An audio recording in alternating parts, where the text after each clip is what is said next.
আপনি যদি ডিভোর্স হয়ে গেছেন আপনার স্পাউসের থেকে, তাহলে আপনার আপনাকে 2 বছরের মধ্যে ফাইল করতে হবে। One thing you have to show কি আপনি আপনার স্পাউসের সাথে ফিজিক্যালি থেকেছেন। ডিভোর্সের পরে আপনার কি করণীয়, এবং সেটি অ্যাটর্নি রাঞ্জা বারবার করে বলছেন যেখানে ঘাবড়ানোর কিছু নাই, আপনারা দুজনেই করতে পারবেন, অ্যাপিল করতে পারবেন। এখন এখানে ডোমেস্টিক ভায়োলেন্সের ইস্যু আছে, ফিজিক্যাল হ্যারাসমেন্টের ইস্যু আছে, অনেক কিছুই আছে এর মধ্যে। আপনি যদি অ্যাবিউজ হচ্ছেন, অলওয়েজ কিপ ইউর রেকর্ডস। আপনাকে যদি ফিজিক্যাল অ্যাবিউজ হচ্ছে, আপনি যদি ডক্টরের কাছে যেতে হয়েছে, আপনার you should keep those records with you because you have to prove. Ranja, আপনার কাছে কি কি তথ্য আছে এবং অন্যান্য যে ক্যাটাগরিগুলো আছে আপনি নিজেই জানেন, আমি সবসময় আপনাকে পোক করি বা আপনাকে বাস করি, নক করি, সেটা হচ্ছে যে মানুষ তো জানতে চাচ্ছে অন্যান্য ক্যাটাগরি কি স্ট্যাটাস, কি অবস্থা। আমরা জানি এখন স্ট্যাটাস কু হয়ে আছে অল ইমিগ্রেন্ট ভিসাগুলোর উপর, তাই না? তো এখন ইমিগ্রেন্ট ভিসা আমরা জানি স্ট্যাটাস কু, তারপরেও তো অন্যান্য যে ক্যাটাগরি আছে, অ্যাসাইলাম হতে পারে বা অন্যান্য যে ক্যাটাগরি আছে, ইউ ইউ ইউ ভিসা আছে, বিভিন্ন ক্যাটাগরির ভিসা আছে, ওগুলো কি ত্বরান্বিত হচ্ছে নাকি ব্লক? এবং আজকের যে বিষয়টা বাওয়া কেসের লেটেস্ট কি স্ট্যাটাস, কি ধরনের ইমপ্লিকেশন হচ্ছে এবং কোর্টে কি অবস্থা, সব কিছু যদি আপনি আমাদেরকে জানাতেন দয়া করে।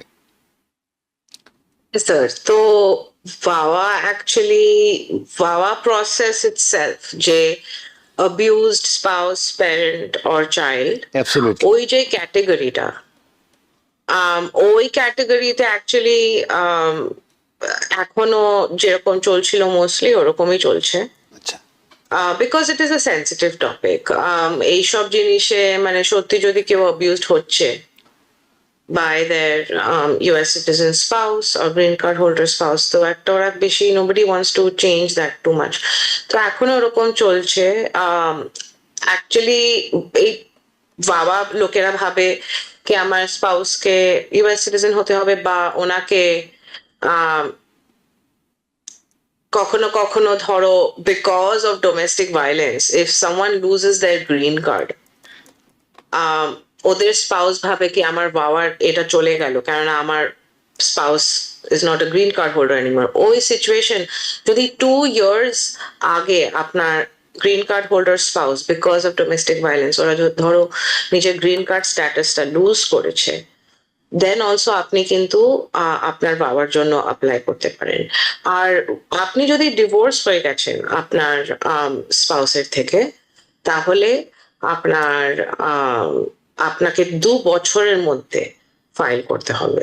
2 years from when the divorce was finalized, তখন আর 2 বছরের মধ্যে আপনাকে ফাইল করতে হবে। এই ভাওয়ার একটা ভালো জিনিস কি আপনি কনকারেন্ট ফাইলিং করতে পারে, তার মানে আপনি পেটিশন আর আপনার গ্রিন কার্ড অ্যাপ্লিকেশন, অ্যাডজাস্টমেন্ট অ্যাপ্লিকেশনটা আপনি দুজনেই একসাথে করতে পারেন।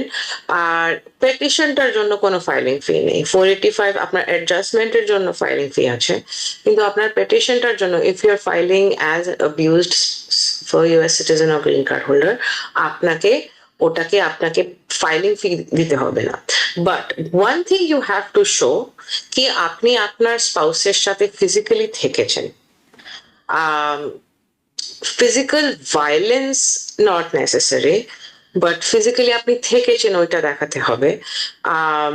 আর ইনফ্যাক্ট ইমোশনাল আর ফাইন্যান্সিয়াল অ্যাবিউজও সেটাও কাউন্টস আন্ডার ভাওয়া, তো ওটার আন্ডারেও আপনি কেউ একটা ফাইল করতে পারেন।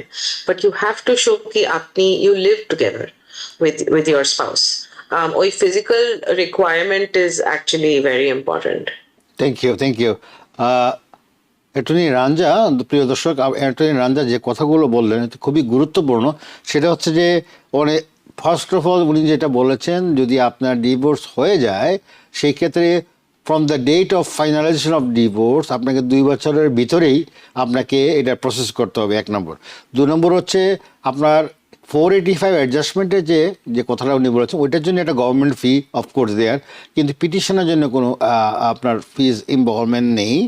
আর সবচেয়ে যেটা ইম্পর্টেন্ট সেটা হচ্ছে যে আপনারা বা যারা এই ডিভোর্স কেস বা বাওয়া কেসের সঙ্গে সম্পৃক্ত আছেন, সবচেয়ে সমস্যা একটাই, আমি এর আগে যতগুলো বাওয়া নিয়ে আমরা টক শো করেছি এপিসোডগুলো, সবসময় বলি যে আমরা বাংলাদেশিরা বা সাউথ এশিয়ান ডায়াসপোরা যারা আছি আমরা ভেরি মাচ ইন্ট্রোভার্ট। আমরা কথা বলতে চাই না, শেয়ার করতে চাই না, ফ্যামিলি ভ্যালুজের দিকে চিন্তা করে আমরা অনেক কিছুই কনসিডার করে ফেলি। বাট এটা তো আসলে ঠিক না, কারণ আপনি তো একটা সমস্যার মধ্যে আছেন, সুতরাং সমস্যার সমাধান হতে হবে। তো কীভাবে হতে হবে, সেই জন্য আপনাকে একজন লয়ারের কাছে যেতে হবে এবং লয়ার সেটা সেভাবে আপনাকে কাউন্সেলিং করবে, পিয়ারিং করবে, তারপরে গিয়ে আপনারা আপনাদের ফাইল প্রসেস করবেন। কিন্তু এখানে আমাদের সম্ভাব্য গ্রিন কার্ড প্রাপ্তির সুবিধা সহ সব কিছু এখানে অ্যাভেলেবল। এটা একটা বাবা কেসটা কিন্তু একটা ভেরি মাচ ভাইব্রেন্ট একটা ইস্যু, এবং অনেকে কিন্তু এটার মাধ্যমে গ্রিন কার্ড পাচ্ছেন। রাঞ্জা, আমি কি ঠিক বলছি? অনেকে কিন্তু গ্রিন কার্ডের তাদের সেই অ্যাচিভমেন্ট আছে এখানে, success rate is very high.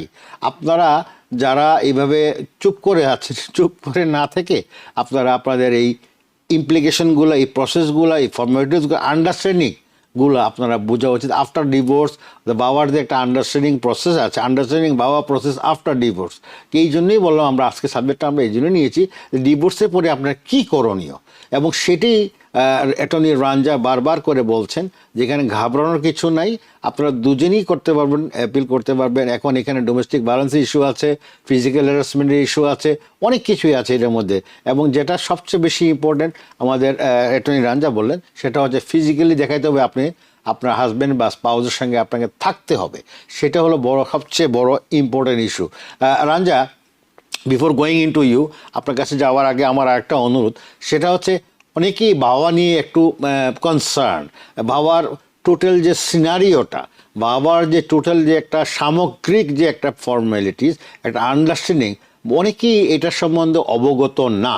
বাবাটা কিভাবে অ্যাকচুয়ালি কাজ করে সেটাও অনেকেই জানেন না। আমাদের সেটা মহিলা হতে পারে, spouse, both side, husband or wife, দুজনকেই জানা এটা খুবই জরুরি যে how it does work, how it does, মানে এটা কীভাবে প্রক্রিয়াটা শুরু হয়, কীভাবে প্রক্রিয়াটা করতে হয়, কীভাবে আবেদন করতে হয়, কীভাবে ফাইলিং করতে হয়, কীভাবে কী কী ডকুমেন্টেশনের প্রয়োজন হয়, আপনার কী কী প্রুফ অফ এভিডেন্স দরকার, সেগুলো হচ্ছে সবচেয়ে বড় ইম্পর্টেন্ট বিষয়। তো আমি রাঞ্জাকে বারবার বলবো, আমার বিনীত অনুরোধ দর্শকদের উদ্দেশ্যে, আমাদের যে সুপ্রিয় দর্শকরা আছেন যারা দেখছেন এই মুহূর্তে, তারা যারা বাবা কেস নিয়ে ডিল করছেন বা করবেন, চিন্তাভাবনা করছেন করার জন্য, তাদেরকে আপনি একটা সুন্দর করে একটা সামারাইজ ওয়েতে যদি শর্ট ফর্মে যদি আপনাদেরকে একটা আইডিয়া দিতে পারতেন, তাহলে তাদের জন্য আসলে উপকৃত হতো। ধন্যবাদ। হ্যাঁ স্যার, তো টু আন্ডারস্ট্যান্ড কিরম ভাবে প্রিপেয়ার করতে হবে আপনার পুরো কেসটাকে, আপনাকে ফার্স্ট দেখতে হবে কি there are two parts to this. First is the petition and then is the adjustment. তো পেটিশনটা ইজ অ্যাকচুয়ালি দ্য ক্রিটিক্যাল জিনিস part over here. For green card the rules are always the same regardless আপনি কি কোন petition ধরে আপনি apply করছেন, whether it's 360, I-130, I-140, যাই হোক। For 485 the rules are always the same. তো 360 যখন apply করছে, it is obviously important firstly আপনাকে marriage certificate দিতে হবে।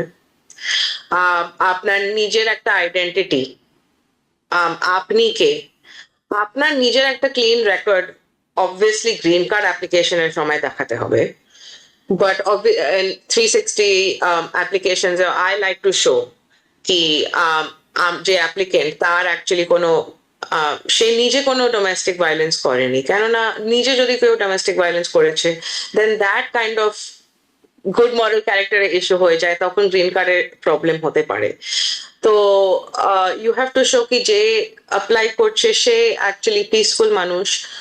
আর যখন অবিউজ লোকেরা বলে, অ্যাকচুয়ালি আমাদের সাউথ এশিয়ান কমিউনিটিতে আমরা অবিউজ ভাবি মিনস ফিজিক্যাল মারধর, বাট নট নেসেসারিলি।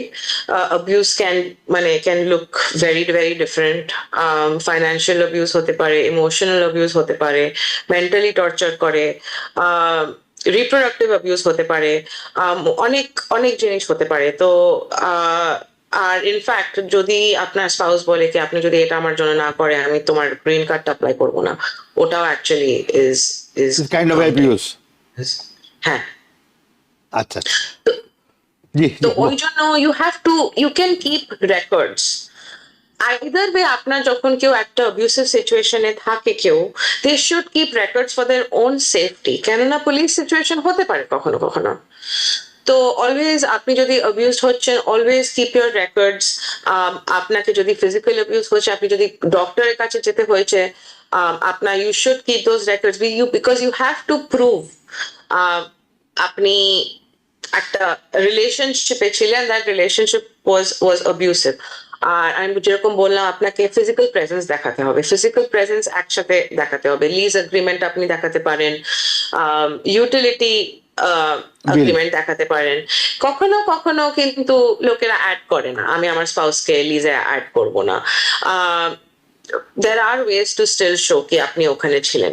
আপনার নিজের মেল যদি ওই ওই ওই অ্যাড্রেসে আপনি পেয়েছেন, অ্যাড্রেস টু ইউ, ওইটা আপনি রাখতে পারেন না। অ্যামাজনে আপনি যদি প্যাকেজ কিনেছেন, আমি তো ওদের বলি কি অ্যামাজনে আপনি যদি ওখানে অর্ডার করেছেন, ওই রিসিপ্টটাও রাখুন, কেননা ইট শোস কি আপনি ওই লোকেশনে থাকতেন, আর ওই লোকেশনে আপনার একটা লাইফ ছিল।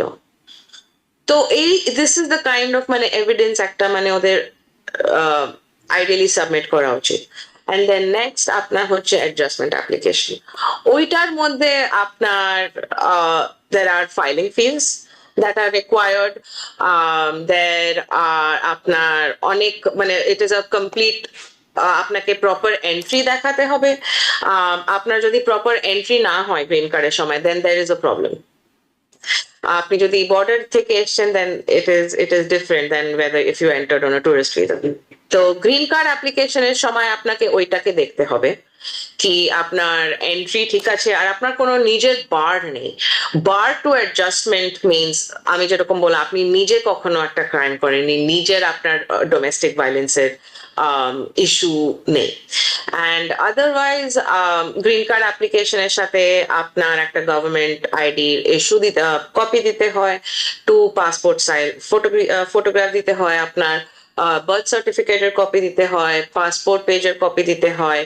আপনি যদি প্রপার এন্ট্রি করেছেন, তো তাহলে আপনার একটা I-94 দেয় গভর্নমেন্ট, তো ওই গভর্নমেন্ট I-94 আপনাকে দিতে হবে। আর আপনাকে অবভিয়াসলি একটা মেডিকেল এক্সামিনেশন ফর্ম I-693 আপনার ডক্টর ফিল আউট করবে, ওইটা আপনাকে দিতে হবে।